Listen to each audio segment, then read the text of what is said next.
Hi, I'm Geoffrey, and welcome back to Night Falls.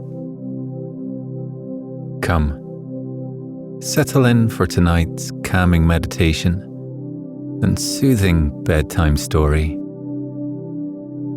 As always, don't worry if you fall asleep before the end. You can drift off whenever you're ready. Take a pew beside the fire, and I'll tell you of the friends I've had the fortune of making beyond the tree line. Before I escaped the city, I'd always struggled to understand how life could be so crowded and crammed into every corner of the place, and yet could seem so lifeless at the same time. Nightfalls struck me differently, for life fills every inch of the clearing. It crawls across the forest floor and greets you every day in its own way. Tonight, let me tell you of the beautiful doe that was bold enough to make my acquaintance by the campfire in Night Falls.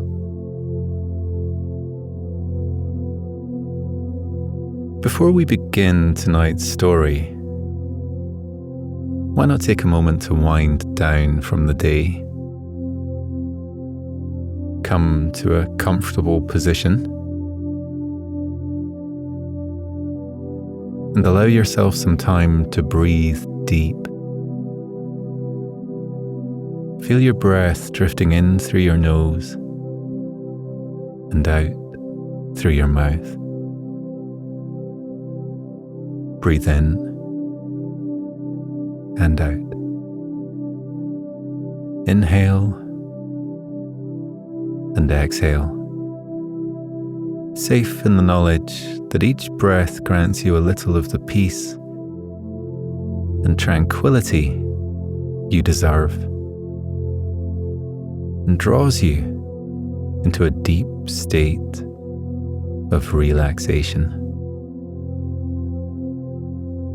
Lying there, breathing easy, consider the last time you enjoyed a moment of stillness. Perhaps the last time you caught a breath that went uninterrupted was this morning when you awoke. Perhaps the sun has risen and set more than once since you enjoyed a moment of peace that was intruded upon. Know that this is your time to breathe, to be. Drawing a deep breath in, allow your eyes to gently drift closed. Exhaling, release the hold you have on the day. Breathing in, gather up all of the faces and places that have filled today. And as you sigh out in relief, release them on the gentle tide of your breath. Lying there, perhaps your mind is finally clear enough to begin listening. Maybe you can hear the gentle crackle of the campfire in Night Falls. Beyond the soft sound of your breath drifting in and out, you can hear the birds that nest in the cliff tops singing their evening chorus. Inhaling and exhaling, begin to hear the falls themselves, cascading over the cliff top and filling the lake below. Drawing in a final deep breath,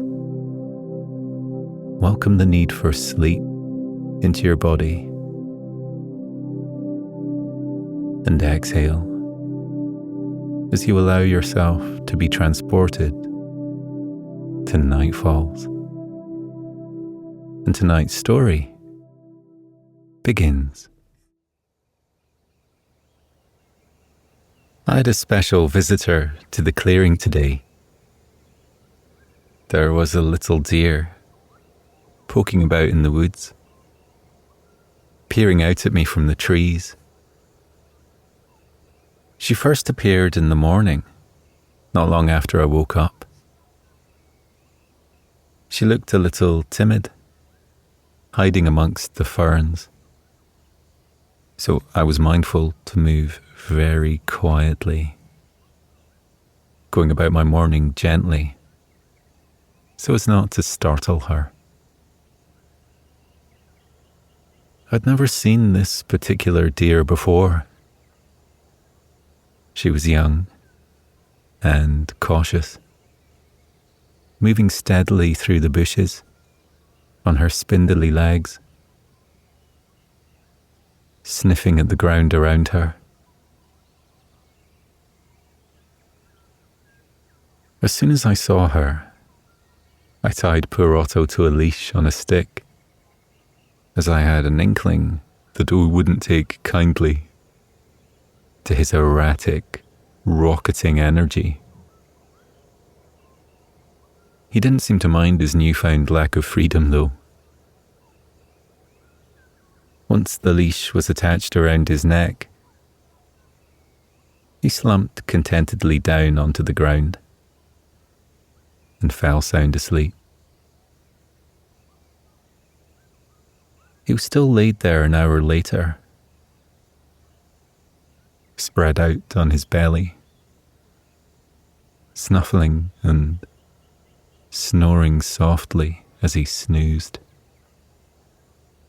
making no movement save for his ear twitches and the steady inflation and deflation of his little tummy. With Otto pacified, I hoped the little deer would come closer. She had pale speckles on her flank and was otherwise the colour of butterscotch, with alert ears and watchful eyes. She would weave in and out of the trees, disappearing skittishly now and again, before creeping back towards the clearing. It was not until I turned my back, heating a kettle of water over the fire to make some tea, that she took a step out from the tree line. By the time that I turned to see her, she had approached so that she was no more than 10 feet from me. We both froze, locking eyes on one another. I was barely breathing, so as not to scare her. Eventually I made some soft coos and clicking noises that I thought somehow may bring her closer, like a neighbourhood cat. Surprisingly, it did seem to work, and she extended one little hoof ready to take a step in my direction. It was at this point that Otto stirred and bounded to his feet, running as far towards us as the leash would allow him, raising his paw in the air excitedly. The deer instantly bounded back into the tree line. She had already disappeared into the pines by the time I turned my head back. I looked back at Otto and chuckled. "Not everyone understands your enthusiasm," I told him, and ruffled his little ears. He tilted his head at me, as if considering this. I released him from his leash and told him that I was going to look for the doe. I'd loved watching the graceful creature all morning and wanted to see where she would go. Usually, I wouldn't leave Otto behind when heading on a hike. But luckily, he seemed uninterested. I went to slump back into his position on the softest tuft of grass near the fire. I headed into the thick shrubbery and inhaled, as usual, taking in the thick perfume of the pines. This time of year has been a little wet, and vibrant green moss has begun to carpet the woodlands, green and springy underfoot. This was exceptionally useful to me today, as my steps were not making a sound. Little toadstools and more unusual fungi have sprung up from the wet soil, and I felt as if I had been transported to some enchanted fairy tale forest, half expecting to see little fairy doors on the thick stems of the red and white polka dot capped mushrooms. Some fungi are growing bright orange here and there, and some purply brown, in flashes of colour and texture that caught my attention against the soft green of the forest floor. I walked off path, feeling wet ferns tickling my calves with cool droplets of water as I passed.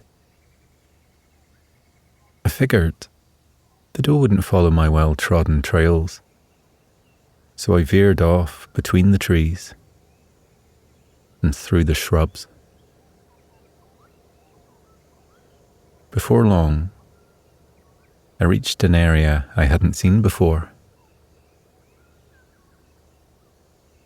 There was a green pond before me, the colour of jade, surrounded by fluffy reeds and long grass. A few lily pads floated here and there, looking deceptively sturdy, as if I could sit on one and take a leisurely row around the pond. The reeds were swaying softly, the water rippling gently, and the clouds drifting leisurely above me.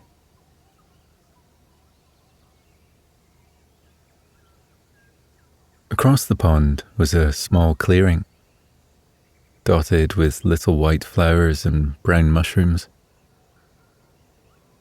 And there, caught in a twig, I saw a little tuft of white fur.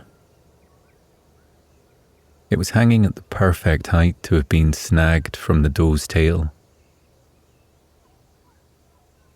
The clearing felt lived in somehow, with nibbled bushes and trampled ferns. This was purely a hunch, but I felt that I had found my vantage point. The deer would surely return here before long.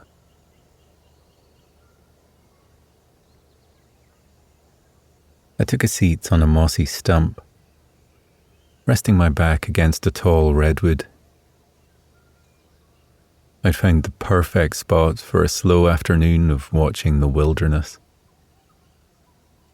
Here, I would be shielded from view by the reeds of the pond, but my view of the clearing was unobstructed.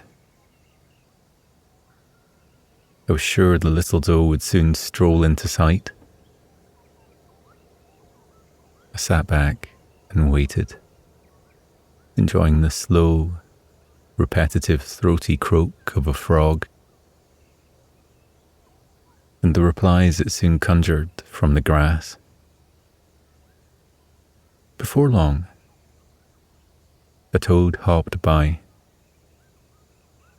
stretching his long legs as he moved.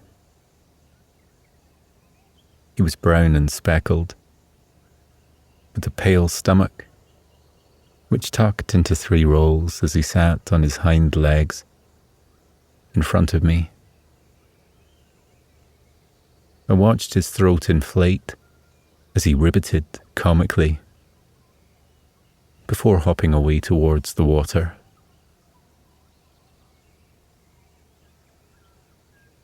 There was something incredibly relaxing about being sat here amongst the long grass, waiting for a little doe to pass me by. I felt that there was something captivating about seeing wildlife in its habitat. It is incredibly grounding to see creatures so connected with nature and so truly at home. I'd recently found myself intrigued by another of the more timid creatures who make their homes at the falls. I'd set my attention towards a secretive badger recently, after I awoke one night to hear him snuffling by my shelter. All I saw of the fellow that night was a flash of black and white as he trundled back into the undergrowth. But I was determined to catch a better glimpse. The next day, I had a look in the little wildlife book that had been sitting on my shelf and picked out some of the badger's preferred foods. Apparently, they have a penchant for apples and raisins, both of which I had plenty of, and didn't mind sharing.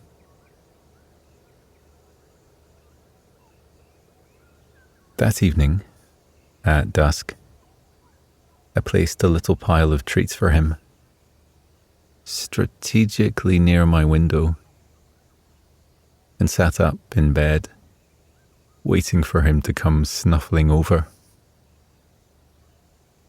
The sun was setting then, shining golden through the trees, illuminating the dusting of pollen that hung rich in the air at that time of the season. The clearing was transformed into the inside of some form of golden glittery snow globe. And as I watched the pollen dance, my eyelids grew heavy and I fell asleep, still sitting up against my pillow. The next morning, with a slightly sore neck, I awoke to see the food gone. Naturally, my new nocturnal friend had come slinking around in the darkness, whilst I was in a deep sleep. I wondered if I could track his movements, but I am no wilderness expert, and saw nothing but the usual green grass and bushy ferns. I took a walk into the undergrowth, in the direction I saw him disappear.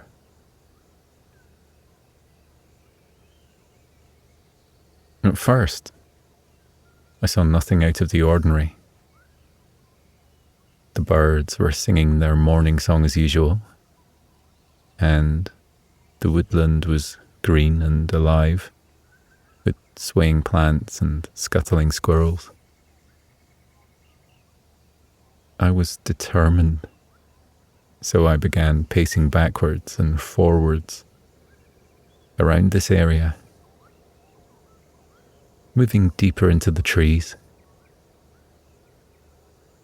Before long, I came across a heap of displaced soil, fluffy and neatly piled, nestled just in front of some bushy ferns. I pulled the ferns away to reveal a burrow, badger's burrow.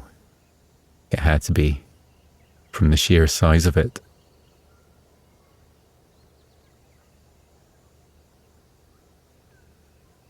It was a homely burrow, I supposed, tucked in at the bottom of a particularly tall pine tree and easily obscured by the curly leaves that covered it. Looking back in the direction of the clearing, I saw another, much smaller pile of soil next to another neat little hole. The badger had obviously been digging for food. Heading back to the clearing, I saw 2 or 3 more little holes, which gave me a good idea of his foraging route. I pinpointed his entrance into the clearing to a patch between 2 pine trees, where the ferns and long grass were more downtrodden than I would have expected.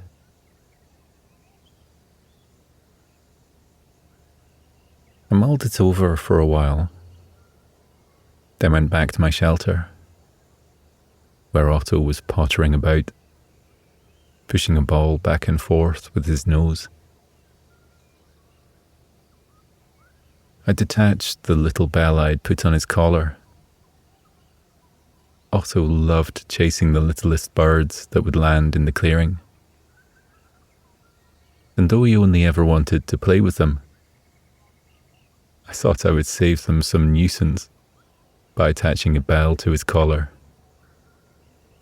He was no match for the birds now, with the jingling that announced his arrival. I also liked the tinkling noise. I think Otto liked it too, as he was moving with more of a spring in his step nowadays, as if to purposely make it chime. I tied the little bell to a particularly long and sturdy piece of grass. It was a long shot, but the suspected entrance emerged just behind my shelter. And I thought perhaps if I wasn't sleeping too deeply, the little jingle would alert me to the badger's presence. That night, as I was on the precipice of sleep, drifting off in my little camp bed, I heard the little bell ring. I almost ignored it, being beckoned to sleep, and unwilling to give up the comfort of my bed. But then, another little jingle sounded, and I pulled myself from my mattress. I peeked over the ledge of the wide open window to see a little shape emerging from the bushes. I say little, but he was bigger than Otto by a long way, and much sturdier and rotund too. As my eyes adjusted to the dusk, I saw the badger more clearly. He had a long pointed face, striped with white, and a little black nose, always sniffing at the ground ahead of him.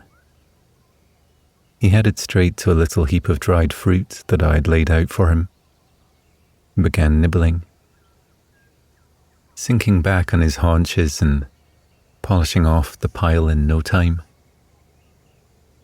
Then he put his little nose back to the ground and began exploring the clearing.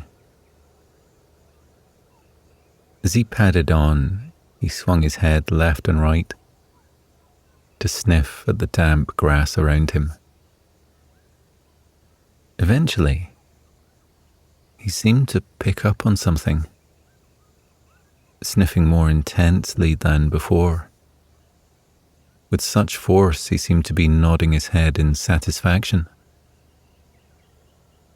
At this point, he brought up his 2 front paws, both adorned with sharp little claws, and began digging enthusiastically, creating a little pile of soil, a akin to those I saw in the woods. Eventually, he would lose interest and follow his nose to another patch, plodding along obediently after it. He dug 3 little holes. To what end, I do not know. Then ambled back into the woods, jingling the little bell as he left, as if exiting a corner shop. I smiled as he left, satisfied to have finally laid my eyes on this late-night visitor, who may well know the clearing even better than I do. I had the same feeling that I had when I was a kid, when we would leave something out for the hedgehogs in the garden. In the winter, when it would get dark early, I would sneak downstairs after bedtime and watch them scuttling around the garden. Eventually, we had a whole family of the little creatures ambling around our little yard. They always seemed extra playful, zooming over the grass like bumper cars at the fairground. I remember pressing my head against the window to peer out and look at their pointed little snouts as they gorged on the food, trying to count their spines and how many toes they had on each tiny pink foot. In that garden, we had many visitors, including small brown moles. My mum called it a mole problem, but I didn't think it was a problem at all. I thought it was fantastic. My mum would grumble at each new brown hill that sprung out of the little green lawn, perplexed and annoyed by the destruction of her carefully tended grass. But I felt a little thrill at each new hill, as it meant the moles were still here, sharing our home, tunneling around in the darkness with their little paws, scratching at the earth in front of their pink noses. I would rush out and crouch over the hills, dreaming about what lay under my feet. I would picture miles of little underground corridors, connecting little candle-lit lounges and carpeted libraries. I pictured the moles sat around little dining tables, carved from tree roots, and sleeping in beds made of flower petals. My mum would have me put on my walking boots and come out into the garden with her, instructing me to stomp and jump around to drive the little moles away. She thought that, like us, they would be put off by noisy neighbours. I would pretend to stomp along, but I would be theatrical about it, really making the smallest impact I could, hoping they would stay.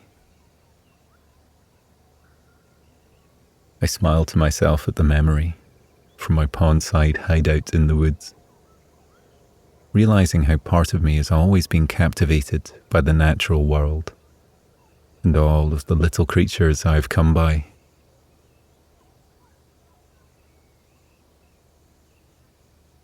I closed my eyes and focused on the sounds of the woods.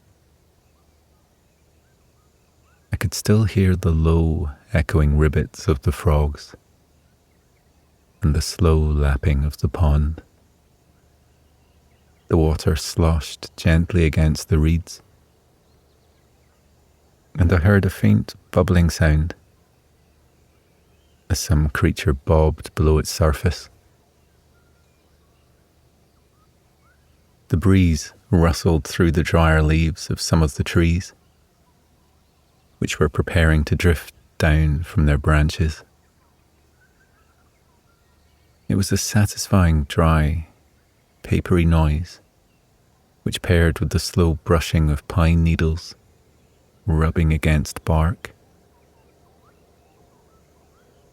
The pine needles all remain vibrant, and they will stay evergreen all through the autumn and winter.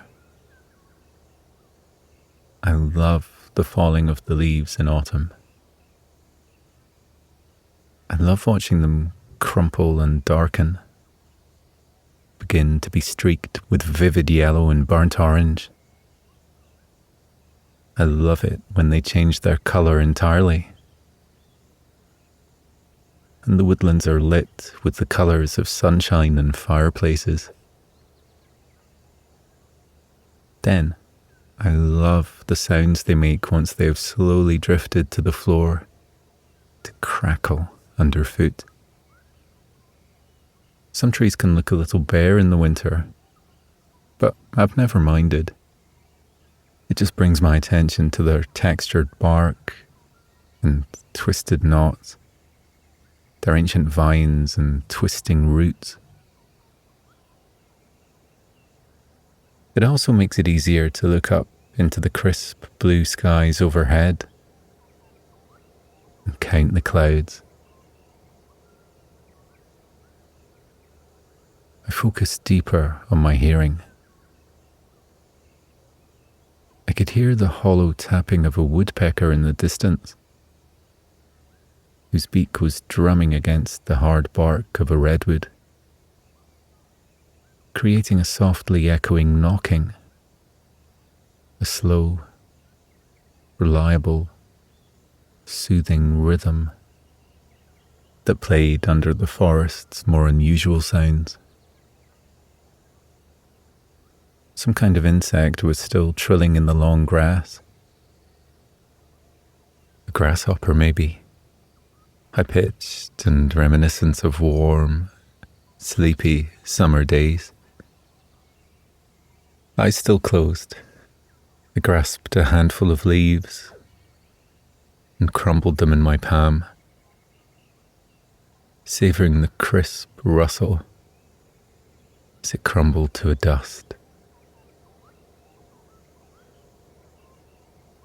I could feel the bark comfortably pressed against my back through my t-shirt, and the softness of the earth beneath my feet. I took a deep, long inhale. The fresh air was fragranced with the earthy smell of the soil and the vibrant pine needles and the delicate scent of honeysuckle and meadow sweet. As I was on the verge of being lulled to sleep by the soothing sounds and scents of the scene, I heard a rustle ahead and opened my bleary eyes. Across the pond, the doe emerged into the grassy clearing. She lowered her head, as if bowing to scratch her ear against a tree, before picking her way into the centre of the clearing. She raised her velvety nose into the air then, and sniffed to the left and to the right of herself. Once satisfied, she ambled towards the pond and took a slow, long drink, with her front hooves in the shallows of the cool water. She seemed to watch her reflection for a while in the slow ripples of the pond. I observed her the whole time, and she seemed oblivious of my presence, nestled away as I was. Eventually, she turned around and took a few paces to the edge of the clearing, twitching her tuft of a tail as she went. Seemingly without much thought, she sunk down on her haunches, lowered her graceful neck, and closed her wide eyes. She seemed to fall asleep immediately, surrounded by vibrant green moss and little toadstools. She looked like an illustration of a children's book. Before long, with another rustle, a second deer emerged from the trees, just a little bigger than her. He too seemed familiar with the clearing. He sank down beside her and settled down to sleep, his head resting on her flank. It was a peaceful image that I no longer felt the need to intrude on. I quietly stood and crept off through the trees towards my own clearing. Otto was waiting for me next to the softly glowing fire, wagging his little tail excitedly. On my re-entry to the clearing, he barreled over to me and leant against my calf as I bent to rub his side. He seemed happy to see me, as always. I really do appreciate having a loyal friend like Otto. As much as the little dog seemed to have a life of his own, he seemed to share most of his time with me because he simply enjoyed my company, and I enjoyed his. There's not much more peaceful than sitting in the idyllic clearing of nightfalls, the snoozing pup at my side. I scratched his head and said, "Hello." I saw a steady wisp of steam rising from the kettle and mingling with the smoke of the fire. My tea was ready, simmering gently from where I left it, hanging high above the gentler flames. I poured it into my favourite mug and took my tea over to the beach. I let my body sink into the sand as I slowly sipped it,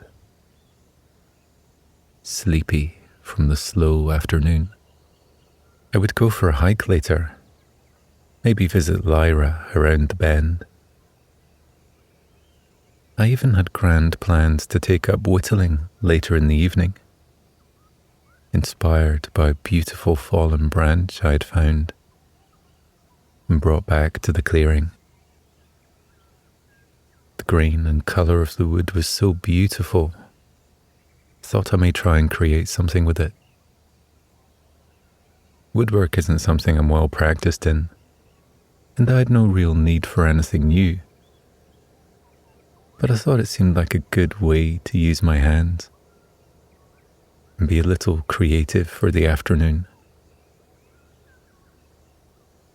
But for that moment, I just wanted to enjoy how relaxed my body felt and let the afternoon stretch out sleepily around me as I lounged at the edge of the lake.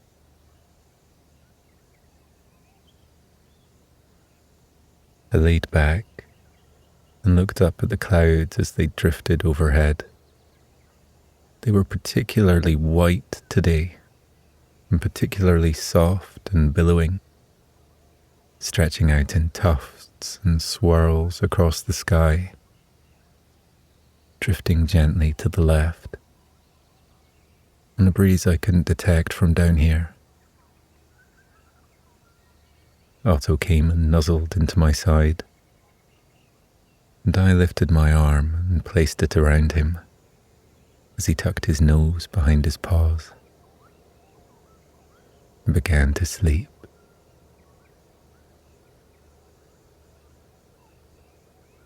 As I lay there with Otto at my side, a hot cup of tea in my hands, and the rustles and whistles, creaks and squeaks of nature sounding around me, it felt like I was right where I was supposed to be. present as myself, a small part of an intricate system, much greater than me. I felt protected and safe and ready for an afternoon snooze. And so, listening to the whoosh of the water through the fine sand by my feet, I drifted off on the beach, leaving any plans for another day.